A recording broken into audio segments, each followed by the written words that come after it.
est-ce que ce sont des vraies algues? Est-ce que c'est Non, des algues? non. Donc le dauphin, vous voyez qu'on peut faire des mesures. Qu'est-ce que c'est? Des dessins, des reproductions. Très bien. Là, on peut dire si c'est un mâle ou une femelle. Et donc ça va leur permettre de se retrouver et de pouvoir rester ensemble le temps de faire un petit. Découvrir les algues, les secrets fascinants de l'albatros ou encore quelles espèces marines vivent dans les eaux rochelaises, toutes ces informations et bien d'autres sont accessibles au Nanomusée. Qu'est-ce que ça veut dire, un nanomusée? Excellente question. Bon, spontanément, ça nous évoque une unité de mesure de l'infiniment petit. Alors qu'est-ce que le Nanomusée? On dirait que c'est le plus petit musée du monde. Non, ça n'a pas un objectif aussi ambitieux, mais l'idée, oui, du nanomusée, c'était vraiment de provoquer déjà le questionnement. Qu'est-ce qu'un nanomusée?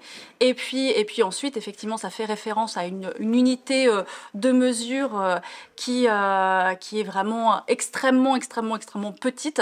Et l'idée, c'était de mettre en avant l'aspect itinérant, la facilité de déplacement du musée, dont l'objectif est d'aller vers les territoires et d'aller plus particulièrement dans les zones où il y a peu d'offres culturelles, soit parce qu'elles sont éloignées géographiquement, soit parce qu'elles sont éloignées socialement de ces offres culturelles et surtout des offres culturelles de culture scientifique. Donc on est sur un petit musée.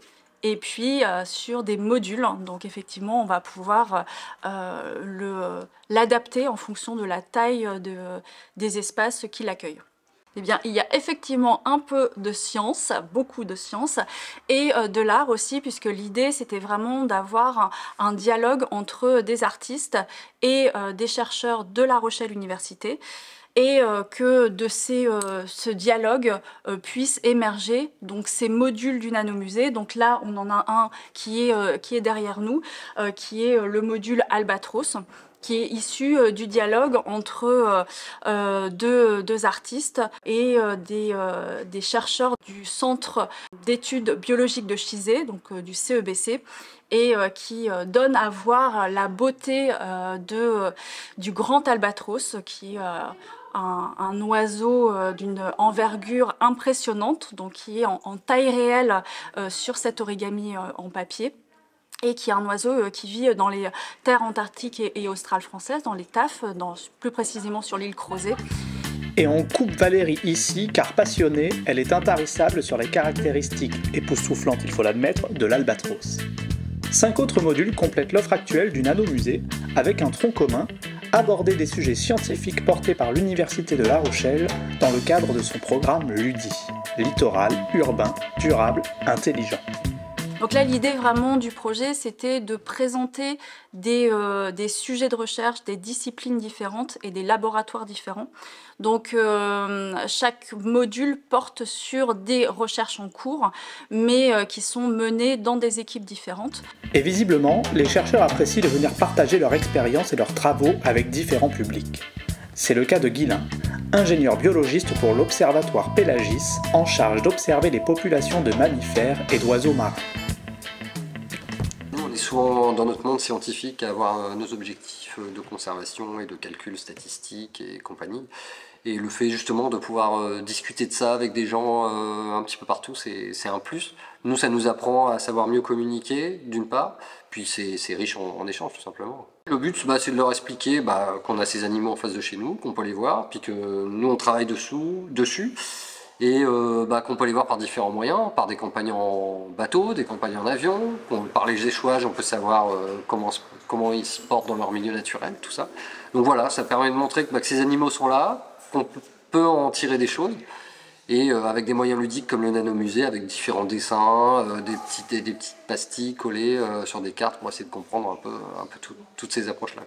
Et alors, les enfants, là, tu disais cet après-midi, c'était 6-10 ans, ils sont réactifs, ça fonctionne, là, le nanomusée?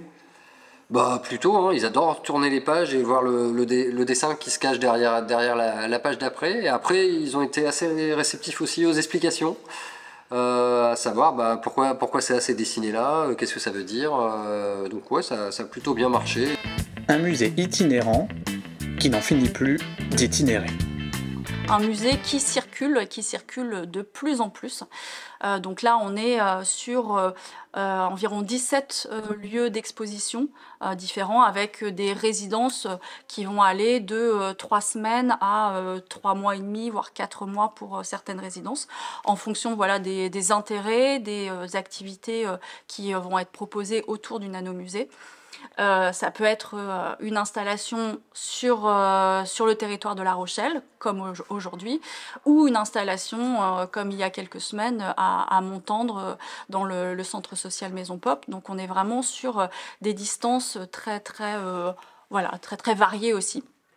Et on est déjà sur un grand nombre de visiteurs. On a à peu près 4000 visiteurs grand public, 1400 scolaires qui ont pu découvrir les différents modules du nanomusée. Et ce mercredi après-midi de début d'été, c'est au centre socio-culturel Vendésil, à La Palisse, que nous sommes allés à la découverte du nanomusée, où ces 6 modules étaient exposés. Pas tout à fait par hasard.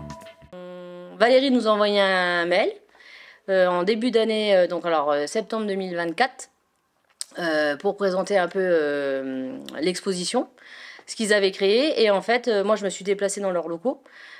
Du coup, j'ai été voir les différents modules, j'ai posé des questions et du coup, j'ai réservé cette exposition à ce moment-là. Parce que du coup, on a une animatrice ici qui est quand même BPGEPS EED, donc qui a fini de son diplôme cette année-là. Donc en avril, en principe, elle a son diplôme. On attend le vrai diplôme. On n'a pas compris, ça fait BPGEPS. BPGEPS.